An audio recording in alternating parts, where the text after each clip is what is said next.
இந்த நெல்லிக்காய் வச்சு இன்னைக்கு ஊறுகாய் செய்ய போகிறோம். வாங்க எப்படின்னு பார்க்கலாம். அப்படியே மறக்காமல் ஒரு லைக் போட்டுருங்கப்பா. நெல்லிக்காயை வேவிச்சுக்கலாம். நெல்லிக்காயை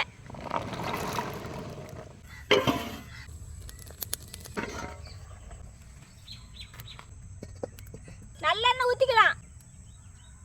கடுகு, மிளகாய் தூள், பெருவங்காய் தூள், மஞ்சள் தூள், வேவிச்சா நெல்லிக்காய், தூள் உப்பு போட்டுக்கலாம்.